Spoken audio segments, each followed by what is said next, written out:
কেউ বাড়িতে আছেন? চিঠি আছে। হ্যাঁ, আসছি। এটা কৈলাস পালের বাড়ি তো? ওনার নামে একটা চিঠি আছে। উনি তো এখন বাড়িতে নেই, আপনি আমাকে দিয়ে যান চিঠিটা। পিয়ন কৈলাসের বউয়ের হাতে চিঠিটা দিয়ে চলে যায় সেখান থেকে। সন্ধেবেলার দিকে বাড়ি ফিরে কৈলাস নিজের ঘরে এসে বসেছে। ওহো, দেখো, আমি তোমার চিঠিটার কথা একদম ভুলে গেছি। আজকে সকালে তুমি যখন বাড়িতে ছিলে না, তোমার নামে একটা চিঠি এসেছিল। আমার চিঠি? আমাকে আবার কে চিঠি লিখলো? কৈলাসের বউ তাকে চিঠিটা দিল। আরে, এ তো আমার ছোটবেলার বন্ধু নগেনের চিঠি। দেখি কি লিখেছে। বন্ধু কৈলাস, তোরা সব কেমন আছিস? আশা করি সবাই ভালো আছিস। নিজের বন্ধুকে তো একদম ভুলেই গেছিস। কত দিন হয়ে গেল তোর সাথে দেখা হয় না। এখন তো তোদের স্কুলে গরমের ছুটিও পড়েছে।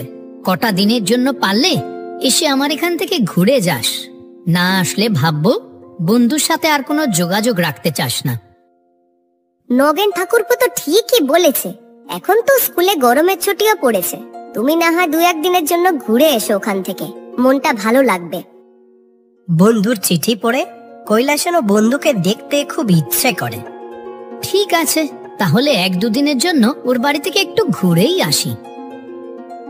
কৈলাস চিঠি লিখে নগেনকে জানায় যে সামনের শনিবার সে আসছে। যথারীতি শনিবার নগেনের বাড়ির পথে রওনা দেয়। ট্রেন সঠিক সময় ছাড়লেও সকাল 11টার পরই আকাশের বুকে ঘন কালো মেঘ জমতে শুরু করে, আর দেখতে দেখতেই কিছু সময় পর থেকেই মুষলধারে বৃষ্টি শুরু হয়। বেশ কিছু সময় ধরে ট্রেনটা ধীরে ধীরে চলতে চলতে একদম থেমেই গেল। সেই যে থেমে আছে তো আছেই।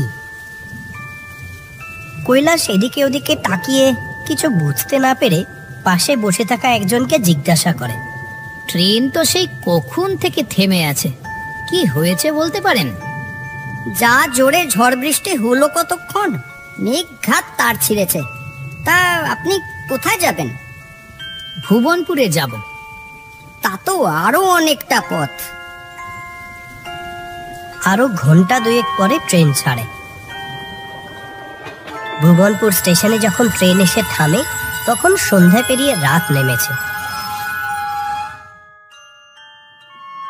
ট্রেন থেকে নেমে কৈলাস দেখে স্টেশন চত্বর একদম খালি।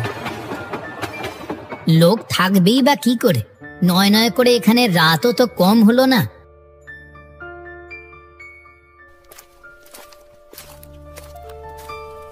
কৈলাস যেমনটা আশঙ্কা নিয়ে স্টেশনের বাইরে বেরিয়েছিল, হলো ঠিক তাই।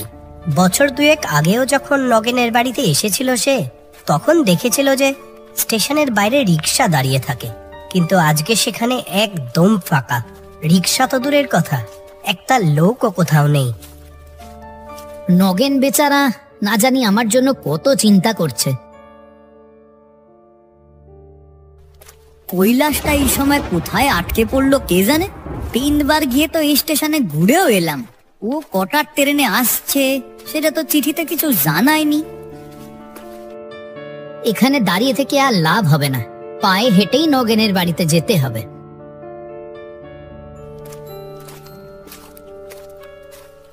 সেই সকালে বাড়ি থেকে খেয়ে বেরিয়েছিল, তারপর থেকে কৈলাসের আর কিছু খাওয়া হয়নি। বেশ ভালোই খিদে পেয়েছে কৈলাসের। সে তখন মনে মনে ভাবল, নগেনের বাড়ি তো এখনো অনেকটা পথ, কিন্তু বাড়ির পথে ওই শ্মশানের কাছে একটা চায়ের দোকান ছিল না? কিন্তু সেটাও কি খোলা থাকবে এখন এই সময়? থাকলে কিছু একটু খেয়ে নেওয়া যেত। খানিকটা দূর এগিয়েই শ্মশানের পাশে সেই চায়ের দোকানটা চোখে পড়ে কৈলাসের। ওই তো চায়ের দোকানে লণ্ঠনের আলো জ্বলতে দেখা যাচ্ছে। যাক, কিছু খাবার পেটে পড়বে তবে। কৈলাস এগিয়ে যায় দোকানের দিকে। ওই দূরে দেখা যাচ্ছে শ্মশান। শিয়ালা রাত পাখির আওয়াজ ভেসে আসছে, আর কেমন একটা গা ছমছমে পরিবেশ। কৈলাস সেই চায়ের দোকানের কাছে গিয়ে দেখে দোকানের সামনের একটা বেঞ্চে 2টি লোক বসে চা খাচ্ছে। এই বৃষ্টির দিনে আপনার চায়ের দোকানটা খোলা আছে দেখে খুব ভালো লাগলো। ভীষণ খিদে পেয়েছে, একটু চা বিস্কুট পাওয়া যাবে নাকি? দোকানদার আর বসে থাকা লোক দুটি কিছু সময় কৈলাসের দিকে চেয়ে থাকে, যেন ওকে তারা কেউই এখানে এখন আশা করেনি। আসেন আসেন, এসে বসেন। আমার দোকান রাতে খোলা থাকবে না তা আবার হয় নাকি? কৈলাস একপাশে গিয়ে বসে। আমার এখানে স্পেশাল মোষের দুধের চা পাওয়া যায় মশাই, দেব নাকি? বাবা, দারুণ, অবশ্যই দিন। এই রাতে এই শ্মশানের পথে আসতে আপনার একটুও ভয় করলো না বুঝি? এই শ্মশানের পথে আসতে আবার ভয় করবে কেন? কেন, আপনার ভূতের ভয় করে না? খামোখা ভূতে ভয় করবে কেন? ভূত বলে আসলে কিছুই হয় না। তবে হ্যাঁ, ভূতের গল্প শুনতে আমার সত্যিই খুব ভালো লাগে। আমাদের গ্রামের শিবু কাকা নানান রকম ভূতের গল্প বলতে পারে। এরই মধ্যে দোকানদার গরম ধোয়া ওঠা মোষের দুধের চা এনে দেয় কৈলাসকে। আহা, দারুণ খেলাম। চাটা সত্যি ভীষণ সুন্দর বানিয়েছেন। কৈলাস টাকা মিটিয়ে যাওয়ার জন্য তৈরি হচ্ছিল, কিন্তু এমন সময় বাইরে আবার জোর বৃষ্টি শুরু হলো। আপনি যাবেন কত দূর? এখনো বেশ অনেকটা দূর যেতে হবে দাদা, কিন্তু আবার এমন বৃষ্টি শুরু হলো। এই অন্ধকারে বৃষ্টির মধ্যে এতটা পথ যাবেনই বা কি করে? তার চেয়ে বরং আপনি কিছু সময় বসে নিন, বৃষ্টিটা একটু কমলে যাবেন না হয়। কৈলাস বাধ্য হয়ে দোকানেই বসে অপেক্ষা করবে ঠিক করলো। আপনি তখন বললেন না যে আপনার ভূতের গল্প শুনতে খুব ভালো লাগে? একটা ভূতের ঘটনা শুনবেন নাকি? একদম সত্যি। সত্যিকারের ভূতের ঘটনা? বৃষ্টি না কমা পর্যন্ত তো আছি। এই বৃষ্টির মধ্যে ভূতের গল্প শুনতে কিন্তু বেশ লাগবে। বেশ, শুনুন তবে। আজ থেকে বছরখানেক আগের এক বৃষ্টির রাত। সে কি ভীষণ বৃষ্টি।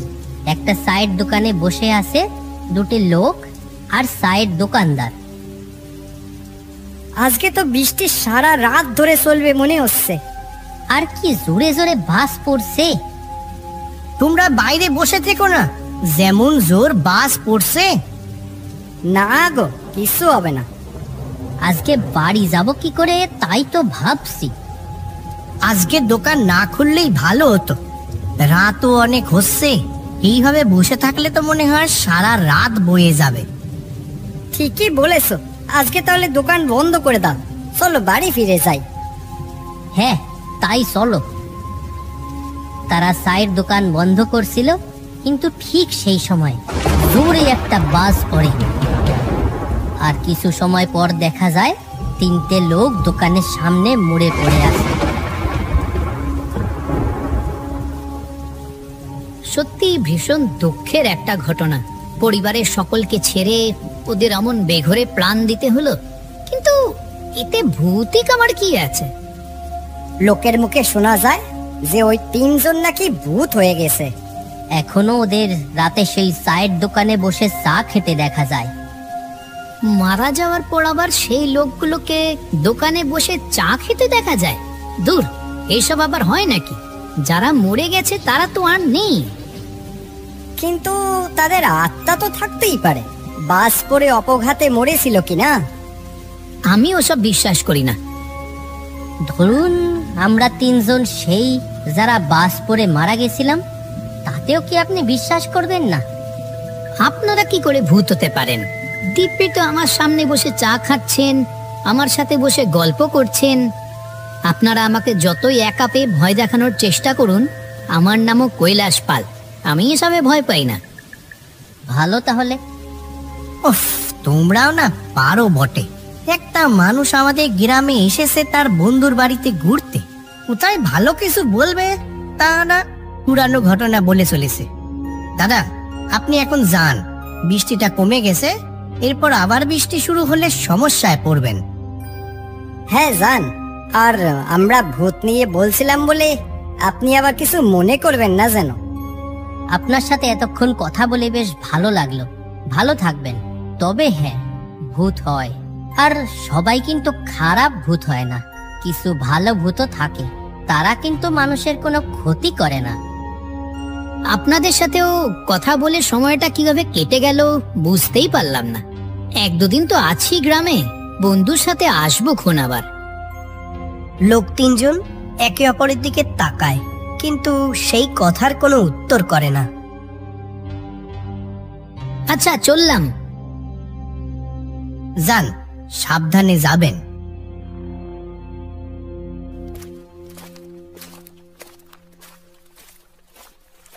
কৈলাস অবশেষে বন্ধু নগেনের বাড়িতে এসে উপস্থিত হলো।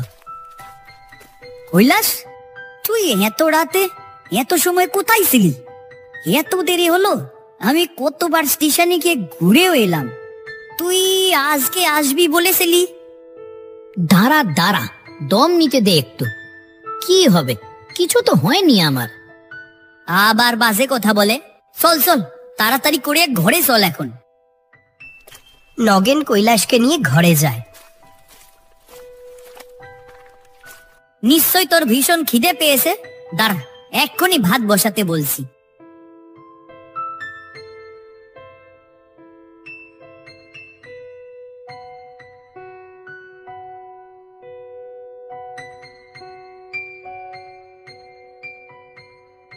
খাবার হয়ে যাবে কিছুক্ষণের মধ্যে। কিন্তু তুই এত সময় ছিলি কোথায় বলতো? আরে আমি তো সেই সকালবেলায় খেয়ে দিয়ে বেরিয়েছি, তারপর মাঝ রাস্তায় তুমুল ঝড় বৃষ্টি হয়ে সে কি বিড়ম্বনা। তা অবশেষে স্টেশনে পৌঁছে নেমে দেখি স্টেশনের বাইরে একটাও রিক্সা দাঁড়িয়ে নেই। বাধ্য হয়ে সেখান থেকে হাঁটা লাগালাম, আর খিদেও পেয়েছিল খুব। তা তোদের গ্রামের শ্মশানের পাশ দিয়ে আসছি, দেখি সেই যে চায়ের দোকানটা ছিল না, ওইটা খোলা। ওইখানে চা বিস্কুট খেতে ঢুকলাম। তা সেই সময় আবার শুরু হলো বৃষ্টি। তা ওখানে 2জন লোক বসেছিল, ওদের সাথেই বসে বসে একটু আড্ডা দিচ্ছিলাম আর কি।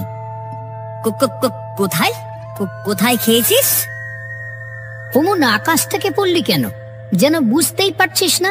আরে শ্মশানের কাছে সেই চায়ের দোকানটা রে। তুই ঠিক ঠিক বলছিস কৈলাস? তুই ওই চায়ের দোকানে বসে এতক্ষণ চা খাচ্ছিলি আর দোকানের লোকগুলির সাথে আড্ডা দিচ্ছিলি? হ্যাঁ, তাই কথাতে আবার এত অবাক হওয়ার কি আছে? তুই তো বছর 2 আমাদের গ্রামে আসিসনি, তাই হয়তো পুরোটা জানিস না। আজ থেকে 1 বছর আগের ঘটনা। এক বৃষ্টির রাতে বাস পড়ে ওই চায়ের দোকানটায়। সেই দোকানের দোকানদার আর আরো 2জন লোক ছিল ওই দোকানে সেই রাতে, তারাও মারা যায়। কৈলাস পুরো ঘটনাটা শুনে রীতিমতো অবাক হয়ে যায়। তাহলে কি একটু আগে যাদের সাথে ও এতক্ষণ বসে বসে কথা বলে এলো, তারা কেউ মানুষ নয়, ভূত, সত্যিকারের ভূত? তখন ওর কানে ভাসতে থাকে সেই কথা।